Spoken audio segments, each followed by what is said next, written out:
Ducky भाई को देखने के बाद मैं सिर्फ यही बोलूंगा कि खुदा की लाठी बेआवाज होती। 1 साल पहले डक्की ने जमीनी खुदा बनने में कोई कसर नहीं छोड़ी थी। इसने बदला ब्रदर को दिन में तारे दिखाए थे और तलहा के घर में पुलिस भेजकर इनके अब्बू को उठवाया था। और पीछे से मुझे घर से कॉल आती है कि घर में पुलिस आ गई है।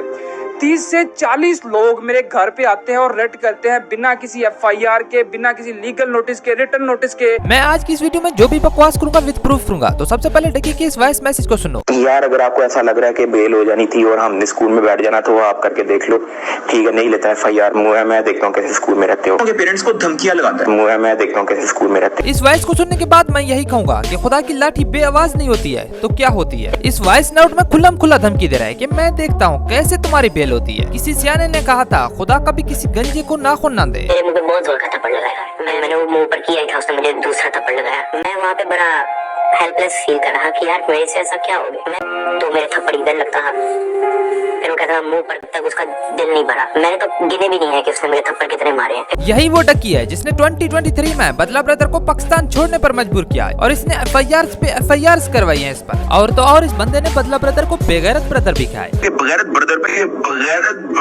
और अब जब अपने ऊपर आई है तो रोना धोना शुरू कर दिया और अवाम की सहमति लेना शुरू कर दिया। मैं क्या बताऊं यार, किस तरह इससे निकलूं, मैंने क्या किया ऐसा। इस तरह से सहमति लेना इन लोगों के लिए नॉर्मल है क्योंकि गैरत और ज़मीर से इनका लेना देना ही नहीं है। अब सुने, डक्की भाई जो गालियां दे रहे हैं बदला ब्रदर को या शाम इदरीस को, वही गालियां इसको काली कोठरी में पड़ रही है। यही बंदा किसी को टट्टी बोल रहा है, किसी को कुतिया, किसी को बेगैरत और तो और माँ बहन की भी गालियां दे रहे हैं।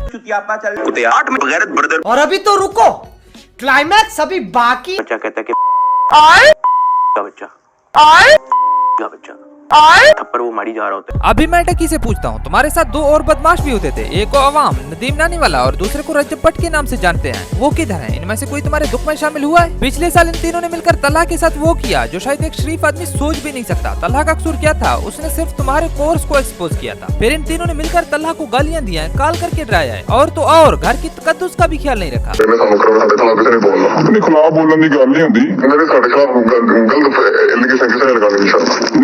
ਗੱਲ ਉਹੀ ਲਿਜਟ ਹੋ ਗਏ। ਲਿਜਟ ਰਗੜਿਆ ਨਾ ਭਾਈ, ਲਿਜਟ ਰਗੜਿਆ ਗੱਲ ਫੇਕ ਆ। ਤੂੰ ਪਤਾ ਨਹੀਂ ਕਿੰਨੀ ਵੀਡੀਓ ਪਾਤੀ ਇਹਨਾਂ ਸਲੀ ਦੇ, अपना अकाउंट पे देख जा। लेकिन बदकिस्मती से तलहा डर भी गया और इसने इन बदमाशों को एक्सपोज करना छोड़ दिया और तो और इसके चैनल पर एक्सपोजिंग के जो वीडियो थे वो भी आना बंद हो गए। और दूसरी तरफ बदला ब्रदर, उसको हम नहीं भूल सकते, वो डटा रहा। जब उसे पाकिस्तान छोड़ना पड़ी तो छोड़ दिया, लेकिन इनको एक्सपोज करता रहा। लेकिन ये बंदा FIRs पे FIRs बर्दाश्त करता रहा, लेकिन अवाम के सामने आकर रोया नहीं, सहमति नहीं लिया, शेरों की तरह आकर बोलता रहा और इनको एक्सपोज करता रहा। लेकिन अभी मजे की बात ये है कि डक्की के साथ जो भी हुआ वो बदला ब्रदर, तलहा रिव्यू या फिर किसी और यूट्यूबर ने नहीं किया। ये जो भी हुआ है खुदा की तरफ से हुआ है। इसलिए तो मैं बोल रहा हूँ कि खुदा की लाठी बेआवाज होती है। अगर मैं इस बंदे को मुनाफिक बोलूं तो गलत बिल्कुल नहीं होगा क्योंकि इस बंदे की अपनी कैरेक्टर भी यही है कि बीवी दिखाओ पैसे कमाओ। झूठ करते ये ब्लॉगिंग में, अपनी फैमिली, अपनी माए, अपनी बहने, कोई प्राइवेसी नहीं।